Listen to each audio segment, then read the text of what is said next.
Lance, we're very happy to have the opportunity to speak to you today. This is Lance Walker. He is the owner and the curator of the Walker Collection of Self-Taught Artists, and also is the person sponsoring this exhibit for Florida House. So we're interested to talk to him today to learn about his passion for collecting, as well as for the Highwaymen and Florida's self-taught artists. Thank you for being with us today, Lance. Yeah, thank you for the opportunity. I really appreciate being able to share the work of the artists and their art. So, when you saw your first Highwayman painting, what did you think? I've been following the Highwaymen for many years since Gary Monroe's book first came out, and I was having lunch in a restaurant in downtown Mount Dora, and looking through the window of the front of the restaurant, I saw a little easel advertisement sign out in front of an antique mall that said Highwayman Art sold here. So after lunch, I went over, walked through the antique mall, and one of the first paintings I saw ever in person was a Sam Newton painting. And I walked out of there with it that day, and it was painting number one of the collection. And so, they really evoke a lot of, the hidden Florida gems and Florida landscapes, which is something I connect to personally as well as a lifelong Floridian. So, what captured your imagination about the Highwaymen? Was it their story? Was it the art, or a little bit of both? I think initially it was the art, the backwater scenes, the St. John, St. Lucie rivers, obviously being a beach bum, growing up in Florida, I love the beach scenes. But I think once you learn and do a little deeper dive on the story, I think that's what really opens it up. I think so many people have just fallen in love with the artists, their art, and the story behind them. I mean, growing up as a young, African American in the 1950s and 60s in the Jim Crow South, a lot of these artists, at the time were migrant workers or they were picking oranges. And so for them to be introduced to art as a means to have a different path and create success and opportunity for themselves, I think that's really what resonates with me and most people with the Highwaymen. So, choosing a favorite is probably like naming your favorite child. But can you describe a favorite scene or a style typical or maybe even not typical of what people think of when they think of the Highwaymen?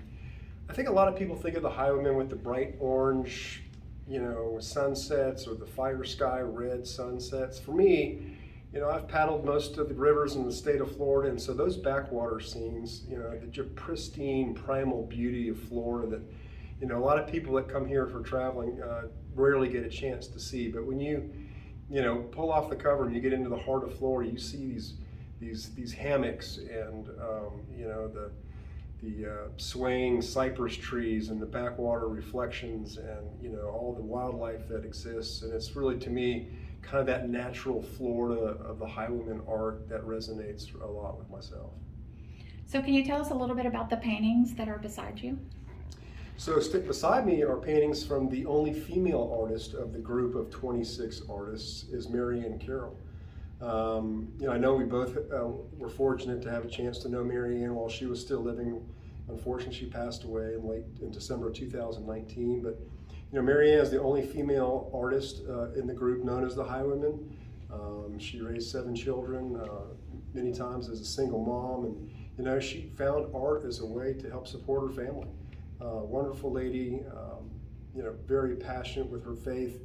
And I think she just really resonates and really exemplifies kind of the true spirit of being independent and using art as the medium to be successful. So, what goals do you have for the Walker collection of self-taught artists?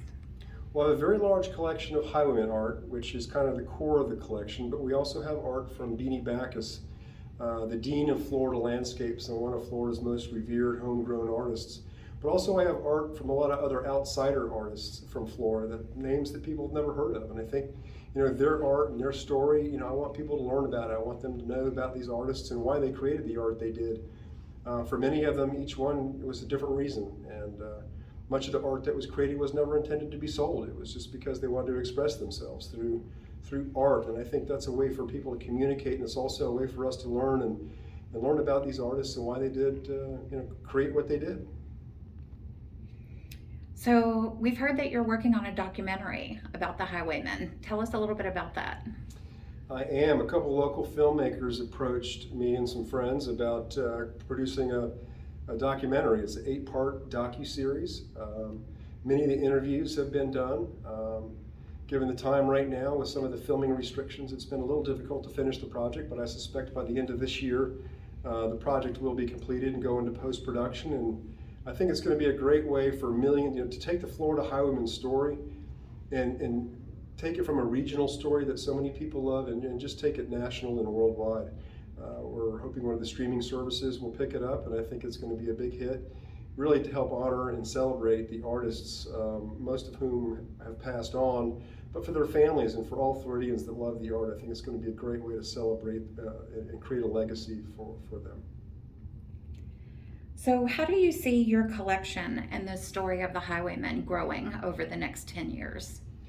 To follow up on the documentary, once it's out, I think millions of people are going to want to see the art themselves, and so we're positioning our collection to be able to travel to different museums across the country, to really be able to celebrate and have other people learn their story.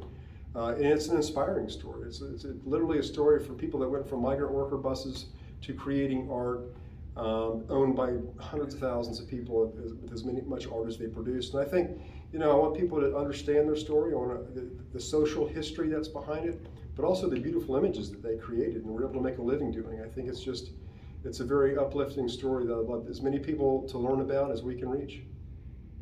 So thank you, Lance, for not only loaning your collection to Florida House and allowing us to share it with so many people, but also for your passion of Florida's artists and the artist community and getting the word out about these incredible artists that we continue to cherish and look forward to hearing more from and seeing more of. That's great. We're really proud to be able to do it, and we look forward to seeing the installation in Washington, D.C. at the Florida House.